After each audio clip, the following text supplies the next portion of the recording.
Бұл жасқа келгенше жақсы өткіздік пе, жаман өткіздік пе, әйтеуір бірталай өмірімізді өткіздік. Алыстық, жұлыстық, тартыстық, әурешілікті көре білдік.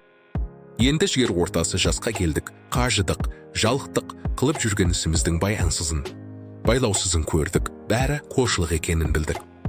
Ал енді қалған өмірімізді қайтып не қылып өткіземіз? Соны таба алмай өзінде қайрамын.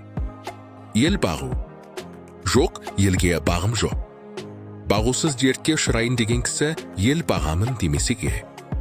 Мал бағу. Жоқ, баға алмаймын. Балаларымның малынан көрген пайдасы болмайды. Өздеріне мал табу, мал сақтауға қинайтұғын өнерлері жоқ.